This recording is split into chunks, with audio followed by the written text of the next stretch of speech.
Look, all you wanted to do was make your motorcycle look and sound a little cooler, maybe a little louder, maybe a little more aggressive. Nobody told you that half the stuff the guy at your local bike night was bragging about doing to his Harley was going to get you slapped with a fine failed inspection, or in some cases an actual federal charge. Yeah, I said federal. So today we are going through 7 motorcycle mods that are very illegal, because apparently freedom has a noise ordinance.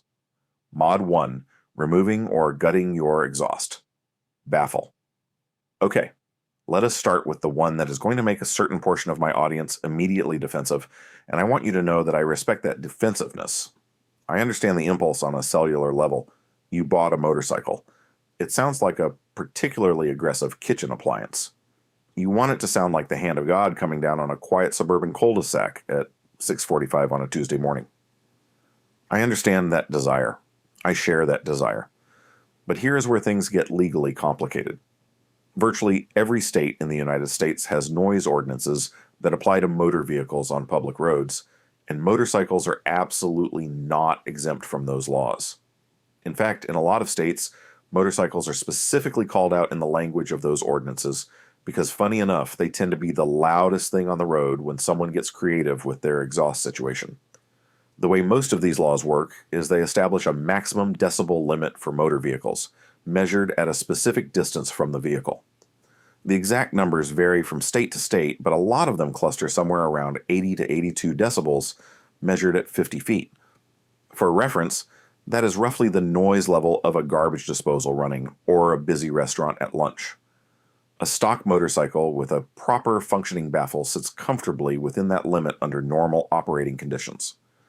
A motorcycle, where someone has lovingly removed the baffle with a flathead screwdriver, and a dream does not.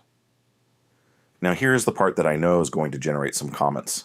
A lot of riders pull the baffles out of their stock exhaust because they have heard the phrase "loud pipes save lives" repeated so many times at so many bike nights that it has achieved a kind of religious folk wisdom status in the motorcycle community. And look, I am genuinely not going to get into a full breakdown of whether that is actually true right now, because that is an entirely separate video, and frankly, a debate I do not have the emotional bandwidth for today. What I will say is that the research on this is mixed at best, and more importantly, the law does not care about your safety philosophy.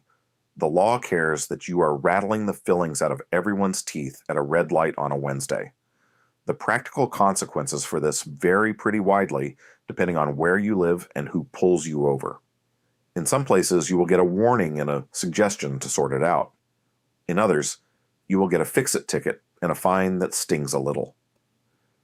In states like California, they have gotten serious enough about exhaust noise that officers can impound your motorcycle during the traffic stop, which is an extremely bad day by any measure.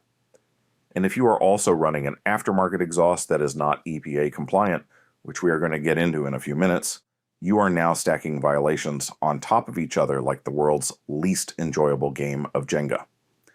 The takeaway here is not that you cannot touch your exhaust. There are plenty of aftermarket exhaust systems that are street legal, DOT approved, and still sound significantly better than stock. The takeaway is that gutting your factory baffle or running an open pipe on a public road is a gamble with real stakes, and the house has a better record than you do. Mod 2, tinting your headlights and taillights. This one is genuinely painful for me to include on this list because from a pure aesthetic standpoint, I understand it completely. A smoked out headlight looks incredible. A dark tinted taillight on a matte black motorcycle looks like it was designed by someone who has their entire life together in ways that I can only aspire to. Visually, it is a great look. It is also illegal in most states, and in some cases genuinely dangerous, which is a frustrating combination of problems to have. Here's the fundamental issue with your lights. They exist for 2 reasons. 1, so you can see what is in front of you.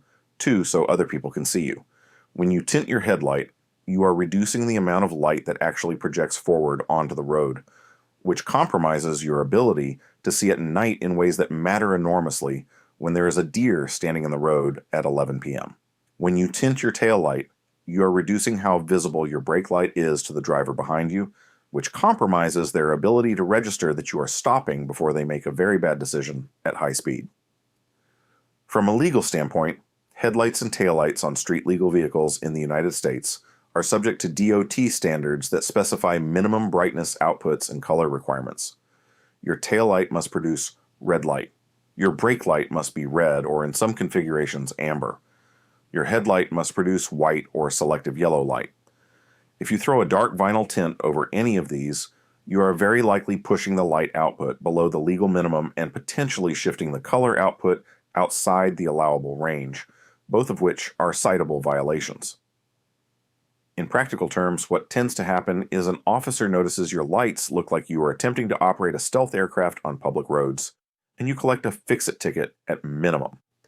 In states with stricter vehicle equipment codes, it can escalate to a moving violation. And if you're ever involved in a rear-end accident where taillight visibility becomes a factor in the investigation, you have created a legal complication for yourself that extends well beyond a traffic citation. The good news is that if you want the aesthetic without the legal exposure, there are smoked lens covers and overlays that are designed to stay within DOT compliance while still giving you a more aggressive, blacked-out look. That is the move. Do that instead. Mod 3. Handlebar height violations. Alright, here's one that I will be honest, I did not fully appreciate how regulated it was until I went down a research rabbit hole on this topic that cost me a genuinely embarrassing amount of time. Ape hangers. The tall handlebars. The ones that make it look like you are permanently raising your hand to ask a question while cruising down the highway at 65 miles per hour. There is a rule about this, and in most states the rule is that your handlebars cannot be positioned higher than your shoulders when you are seated on the motorcycle in a normal riding position. The reasoning behind this rule is actually pretty sound when you think about it. When your hands are elevated above your shoulder line, your ability to apply meaningful and precise steering input is mechanically compromised. Your arms fatigue significantly faster in that position. Your reaction time in an emergency maneuver degrades because your leverage is wrong. And in the event of a crash, your body position relative to the bars creates worse outcomes. This is one of those regulations that exists because somebody actually tested it and concluded that having your hands above your head is in fact not optimal for controlling a vehicle moving at speed. Groundbreaking stuff. Now, the shoulder rule is not written into law in exactly the same way in every single state. Some states have specific inch measurements rather than the shoulder reference point. A small number of states have no handlebar height law explicitly on the books, though that group is getting smaller over time as states update their vehicle codes. The point is that if you are running ape hangers or are thinking about it, you need to look up your specific state's vehicle code before you ride out of the driveway, because "I didn't know there was a rule about this" is not a defense that has ever worked at a traffic stop in the history of traffic stops. Beyond the legal dimension, there is a mechanical safety issue with extreme handlebar height that is worth understanding. Taller bars require significantly longer cables and brake lines to reach them. If those extensions are not done correctly using proper parts and proper routing, you have potentially created a situation where a brake line can snag on full lock, where a throttle cable can bind and stick open, or where a clutch cable has enough slack to cause delayed or inconsistent engagement. These are not hypothetical edge cases. These things happen. Your handlebars looking cool is simply not worth your front brake not functioning correctly, and I feel like that should be a statement that does not need to be made. And yet here we are. Mod 4, removing your mirrors. This one is extremely popular in the sport bike community, and I understand the aesthetic argument completely. Mirrors on a supersport bike can look genuinely awkward. They are often mounted on these thin little plastic stalks that vibrate at certain RPM ranges and turn into abstract impressionist paintings of whatever is behind you. They stick out, they can break easily. A lot of riders who track their bikes remove the mirrors entirely for track days, because at genuine track speeds, your mirrors are essentially useless anyway. Nobody is checking their mirrors at 130 miles per hour on a back straight. That is just not a thing that happens. The problem is when that track day mentality gets carried over onto the street bike that someone is riding home from the track on a public road, because on a public road, mirrors are a legal requirement. In most states, you are required to have at minimum one mirror that provides you with a clear rearward view of the road for at least 200 feet behind the motorcycle. Some states require 2 mirrors. The specifics vary by state, but the existence of at least one functional rearward view mirror as a legal equipment requirement is pretty consistent across the country. Now, some riders who live in one-mirror states have figured out that they can exploit that minimum requirement by removing the right side mirror and keeping the left, since the left side mirror provides better visibility for lane changes anyway. Is that technically legal in a state that only requires one mirror? In a lot of cases, yes. Is it ideal? That is debatable and probably depends on how good your neck mobility is, but at least you have satisfied the letter of the law, which is what we are talking about here. The riders who remove both mirrors entirely and then commute to work on a public road are, and I mean this with genuine respect for their autonomy as human beings, making a choice I cannot endorse. Not only are you now failing a basic vehicle equipment requirement that could get you cited on the spot, you are also just making your own life harder out there. Keeping track of what is happening behind you is one of the most important habits any experienced rider develops. Your mirrors are the primary tool for doing that. Removing them does not communicate minimalist style. It communicates that someone did not think this particular decision all the way through. Mod 5, straight pipe or full exhaust delete. Okay, we covered baffles earlier, but this is the part of the conversation where we talk about the nuclear option. This is what happens when someone decides that a gutted factory baffle was not aggressive enough, and they want to remove substantial portions of the exhaust system and run either a straight pipe directly from the headers or some kind of extremely minimal setup that the manufacturer never intended, never tested for street use, and certainly never certified for road legality. This is where federal law walks through the door and sits down at the table uninvited. Every motorcycle sold new in the United States has to comply with EPA emission standards as part of this certification process for road use. The catalytic converter, the muffler, the baffling, the specific routing of the exhaust system, all of it is part of a certified emissions package that the manufacturer gets approved before they can legally sell that motorcycle in this country. When you remove or substantially alter those certified components, you are not just modifying your bike. You are in violation of the Clean Air Act. That is a federal statute. The EPA has enforcement authority over that. This is a different category of legal exposure than a local noise ordinance. Now, in practical reality, the federal government is not dispatching field agents to motorcycle meetups to inspect exhaust configurations. The more immediate enforcement mechanism for most riders is your state's emissions testing requirements.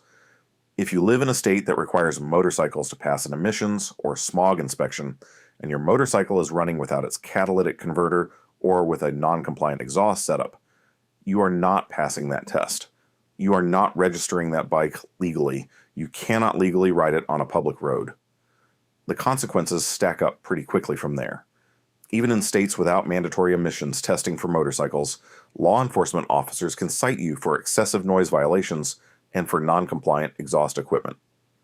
Some states have adopted specific anti-tampering statutes that make it explicitly illegal to remove or render inoperative any part of a certified emissions control system, which is language pulled almost directly from Federal Clean Air Act statute and incorporated into state vehicle codes. I already know that someone in the comments is going to say they have been running straight pipes for 12 years and have never had a single problem, and honestly, good for them. Survivor bias is a genuine statistical phenomenon. People jaywalk every single day of their lives without consequence. That has never once made jaywalking legal. The risk exists whether or not it has caught up with you yet. Mod 6. Illegal lighting modifications. Let me paint you a picture. It is a Friday night. You have just completed what you consider to be the most tasteful and visually stunning underglow installation your motorcycle has ever seen. You have got purple LED strips running along the belly of the frame. You have got a strobing blue accent light up front because you saw it on a build video and it looked futuristic. You have got a red accent strip somewhere near the rear of the bike. You roll out of the driveway feeling genuinely great about your choices. Approximately 4 minutes later, you are having a conversation on the side of the road that you did not plan to have this evening. Here is the breakdown of why, because there are actually several distinct ways a lighting modification setup can get you into trouble simultaneously, which is impressive in its own way. First, underglow. Most states prohibit the use of certain light colors that are visible from outside the vehicle while it is in motion on a public road, and in some states even while the vehicle is stationary on a public road. The specific prohibited colors and configurations vary by state, but as a near universal rule, lights that flash or strobe on a moving vehicle that is not a certified emergency responder are prohibited. Flashing lights on a civilian vehicle create genuine confusion for other drivers and for pedestrians, and lawmakers figured that out fairly early. Second, blue lights, and this is a big one that people consistently underestimate. In most of the United States, blue lights on non-emergency civilian vehicles are explicitly prohibited by law. Not discouraged, not frowned upon, prohibited. The reason is straightforward. Blue lights are associated with law enforcement in the public consciousness. A civilian vehicle displaying blue lights is functionally impersonating an emergency vehicle, which is its own separate criminal charge in most states. Not a traffic violation, a criminal charge with an actual name. You thought you were adding some atmosphere to your build. You accidentally committed a crime that has a specific statute attached to it. Third, red lights visible from the front of your vehicle. If any part of your lighting modification produces red light that is visible to oncoming traffic from the front of your motorcycle, that is illegal in most states. Red is reserved for the rear of vehicles and for emergency service vehicles. The confusion risk of a vehicle approaching you with red lights showing at the front is obvious, and the law reflects that. Fourth, headlight conversions. If you have swapped your headlight to an LED or HID setup that was not specifically engineered for your headlight housing, there is a meaningful chance your beam pattern is now non-compliant with DOT standards. Legal headlights have a specific cutoff pattern that illuminates the road without blinding oncoming drivers. An LED or HID bulb dropped into a housing that was designed for a halogen produces a scattered beam pattern that can fail that cutoff standard regardless of how bright the light actually is.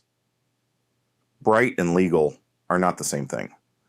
The solution for all of this, annoyingly, is to actually look up your state's specific vehicle lighting statutes before you buy anything. It is not exciting, it is not a fun part of the build process, but it is significantly less annoying than having your bike impounded on a Friday night. Mod 7.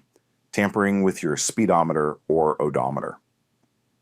Alright, last one on the list, and this is the one that most people do not think of as a modification in the traditional sense of the word, but it absolutely qualifies, and it is the entry on this list that carries the most serious potential legal consequences of anything we have discussed today. Let us start with the speedometer side of this. Some riders end up with an inaccurate speedometer after doing modifications that change the effective gearing of the bike, like a sprocket swap or a significant tire size change, and that is a pretty understandable situation with legitimate solutions.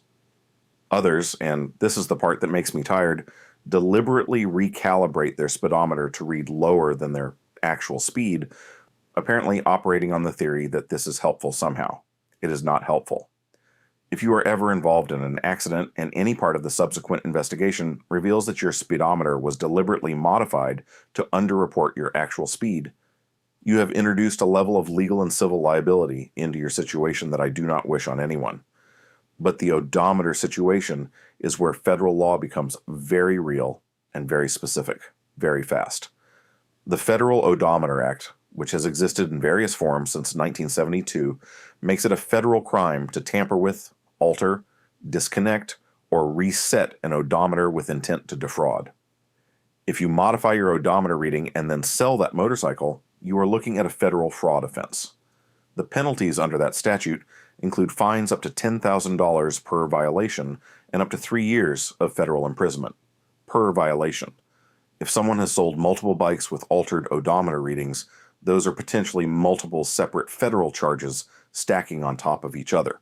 Now, if you have swapped to an aftermarket instrument cluster or done some other legitimate modification that happens to affect your odometer, and the resulting reading is accurate to the best of your ability to make it so, that is a different situation and a different conversation. The law is targeting deliberate fraud, not honest mechanical outcomes. But this one gets mentioned casually at bike nights and on forums like it is a minor thing, like rolling back the odometer a little before selling is just part of the process. It is not part of the process. It is a federal crime. I feel strongly that this distinction is worth being clear about, and that is 7 motorcycle mods that are very illegal, delivered to you by someone who has made enough questionable decisions on motorcycles to at least feel qualified to explain which ones are going to create legal problems specifically. I want to be clear about something before you close this video. The point here is not to tell you what to do with your own motorcycle. Your bike is your bike. You are an adult. I am not your parents, and I am definitely not your lawyer, as we have already established. The point is that there is a meaningful difference between making an informed choice to run a modification that pushes a legal boundary and just not knowing any of these laws existed until a police officer is explaining them to you on the shoulder of a highway. One of those situations is a choice. The other one is just a bad surprise. Know what you are getting into. Read your state's vehicle code. It is boring, and I am sorry about that, but it exists and it applies to you. If you got something useful out of this video, hit that like button because it genuinely helps more people find this channel, and some of those people might be about to do something on this list without knowing it, so consider it a public service. If you want to argue with me about any of this in the comments are right there waiting for you. I read them. I will probably respond. We can work through our disagreements together like adults. Come hang out on the Discord if you want to talk motorcycles with actual human beings. Link is below. And if you need gear, tires, or anything else for your bike, head over to winemoto.co where every dollar you spend gets you entered into our bike giveaway. Because that is just a nice thing to do. Ride safe out there. Wear your gear. Do not put blue lights on your motorcycle. And please, for the love of everything, stop telling people you had no choice but to lay it down. I will catch you in the next one. Fact, the word motorcycle was first used in print in 1894, which means people have been finding creative and legally questionable ways to modify them for well over 130 years. We are not doing anything new here. We are just doing it with better Instagram coverage. Goodbye.